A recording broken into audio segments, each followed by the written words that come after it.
एका मतानं आमदार म्हणून निवडून येऊ शकतो का? एका मतानं आमदार म्हणल्यावरती तुम्ही म्हणसाल सकाळ-सकाळी 90 टाकून आला का रे बाबा? नाही मित्रांनो, मी नॉर्मलच आहे.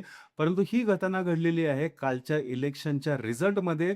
तामिळनाडूमध्ये घडलेली ही घटना. तामिळनाडूचा जो निकाल आहे, तो पूर्णतः एका सिनेमामध्ये जसा निकाल लागतो, तसा निकाल लागलेला आहे. मित्रांनो, सत्ताधाऱ्यांना डावललं, विरोधकांना डावललं, निवडून आणलं तिसऱ्याच पक्षाला ज्याचा उदय 1.5 वर्षाआधी झालेला आहे. टी-व्ही-के मित्रांनो, विजय थालापतीचा जो पक्ष आहे, तो 1.5 वर्षापूर्वी राजकारणात आला आणि राजकारणात येताच मित्रांनो 108 जागांवरती हा पक्ष निवडून आलेला आहे. जेवढे मतं यांच्या उमेदवारांना पडलेले आहेत, लोकांना आश्चर्य वाटतंय, की बापारे! हे काय झालंय नेमकं? डी सारखा पक्ष पडतोय मित्रांनो, ए-आय-डी-एम-के सारखा पक्ष पडतोय आणि इथे निवडून कोण आला? विजय थालापती. मित्रांनो, एका अशा उमेदवारांना निवडून आलेलं आहे या पक्षाने, तुम्ही विचार पण करणार नाहीत. ड्रायव्हरची पोरं आहेत, सर्वसामान्य लोकांची पोरं आहेत, एज्युकेटेड आहेत, सुशिक्षित आहेत, मोठमोठं शिक्षण झालेलं आहे त्यांचं आणि एम-बी-एवाले आहेत, मास्टर्सवाले आहेत. अशी गोरगरिबांची पोरं ही आमदार म्हणून निवडून आलेली आहेत या 2026च्या या इलेक्शनमध्ये. आणि या इलेक्शनमध्ये सगळ्यात महत्त्वाची बाब आपल्याला काय दिसून आली, तर एक इलेक्शनमधला एक रिझल्ट जो की आश्चर्यचकित करणारा होता, तो म्हणजे मित्रांनो विजेच्या एका अशा उमेदवाराने मंत्र्याला पाडलं, ते पण एका मताने. मित्रांनो, विजय थलापतीचा उमेदवार श्रीनिवास सेतुपती, हा सेतुपती शेवटच्या राउंडपर्यंत अडकला होता. कारण शेवटच्या 29व्या राउंडपर्यंत तो पिछाडीवरती होता आणि या पिछाडीवरती 30च्या मार्जिनवरती तो होता.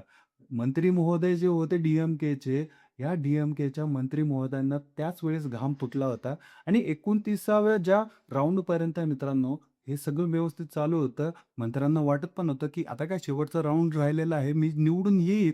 परंतु 5 वेगळेच पडले, पत्ते वेगळेच निघाले. पोस्टल बॅलेट जे असतं मित्रांनो, त्या पोस्टल बॅलेटमधनं विजयच्या उमेदवाराला भरघोस मत भेटला शेवटच्या राउंडला. 30वा राउंड ओपन झाला आणि त्या 30 राउंडला मित्रांनो, विजयचा जो उमेदवार आहे, तो फक्त एका मताने निवडून आलेला आहे. मित्रांनो, ही एका मताची विक्ट्री ही एवढी मोठी आहे. जेवढे पण राउंडमधनं इलेक्शनमधनं 15,000नी कोण-कोण निवडून आलेलं आहे, 20,000नी कोण-कोण निवडून आलेलं आहे. परंतु सगळ्यांना आश्चर्य कुठं वाटतंय ते म्हणजे एका मताने निवडून आलं. एका पिक्चरमध्ये ज्या प्रकारे स्क्रिप्ट लिहिल्या जातात, त्या प्रकारे ह्या इलेक्शनची स्क्रिप्ट लिहिली गेलेली आहे का? असं लोकांना वाटतंय. कारण एका मताने निवडून येणं मित्रांनो, ही खूप काय गोष्ट म्हणावी यांना. एखाद्या माणसाला पकडून आणून त्याला जरी मतदान करायला लावलं असतं, तरी देखील टाय झालं असतं किंवा जास्त पडले असते. परंतु विजय थलापतीचा हा उमेदवार एका मताने निवडून येतं. डी-एम-केचा जो उमेदवार पडलेला आहे, तो साधासुधा नाहीये. मित्रांनो, या उमेदवार हा जो आहे, तो मंत्री राहिलेला आहे आणि हा मंत्री उमेदवार जो आहे, तो एका मताने पडलेला आहे. रिग्रेट वाटत असेल त्याला मनामध्ये, की मी एका मताने पडू शकतो. मित्रांनो, हे कर्म आहेत डी-एम-केच्या आणि डी-एम-केच्या उमेदवारांची.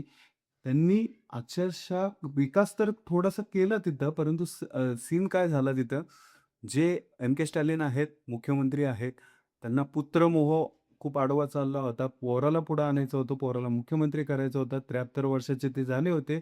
आता रिटायर व्हायच्या मार्गावरती होते, पण पोराला प्रमोट करायचं होतं त्यांना म्हणून राजकारणामध्ये ऑलरेडी आणलंच होतं. त्याला उपमुख्यमंत्री होता तामिळनाडूचा. मुख्यमंत्री बनलाच असता. परंतु विजयच्या थलापतीच्या या विजयाने अक्षरशः या एम-के स्टॅलिनच्या गादीला हादरवलेलं आहे आणि त्याला साईड करून विजय थलपती स्वतः त्या सीटवरती जाऊन बसणार आहे. 108 सीटवरती विजय थलपतीचा विजय झालेला आहे आणि यामध्ये मित्रांनो आता 10 उमेदवारांची गरज आहे. 118चा मॅजिक फिगर आहे. काँग्रेसला त्यांनी इन्व्हिटेशन दिलेलं आहे आधी, की तुम्ही या आमच्यासोबत आणि आपण सत्ता स्थापन करूया. काँग्रेसचे जे काय आहे ते 5 उमेदवार आहेत आणि तसं जर बघितलं 113चा काउंट कुठेतरी होतोय आणि 5 उमेदवार त्यांना ॲडजस्ट करायचं आहे. तसं बघितलं तर पूर्णतः हे सत्तेत येऊ शकतात. आता काय होतं हे बघावं. पुढचं राजकारण खूप इंटरेस्टिंग जाणार आहे. कारण विजय थलापती जे आहेत ते ए-आय-डी-एम-के यांना विरोध होता त्यांचा. डी-एम-केला विरोध होता. डी-एम-केला तर कट्टर विरोध होता. त्यामुळे डी-एम-के सोबत ते जाणार नाही. ए-आय-डी-एम-के सोबत जाणार नाही. म्हणूनच विजय आता कोणासोबत जाणार हा देखील प्रश्न आहे. आणि यामध्ये विजयचं कौतुक यामुळं केलं जातंय, की त्यांच्या ड्रायव्हरच्या पोराला त्यांनी निवडून आणलं. ते नोकर-चाकर जे पण सर्वसामान्य गोरगरीब लोकं होते त्यांना निवडून आणलं. त्यामुळे विजयचं कौतुक तेवढं आहेच मित्रांनो. आयडिओलॉजीवरती चालला. मित्रांनो, पेरियार यांच्या विचारांवरती चालला, डॉक्टर बाबासाहेब आंबेडकरांच्या विचारांवरती चालला आणि याचमुळं सर्वसामान्य तमिळ जनतेने त्यांना निवडून दिलेलं आहे.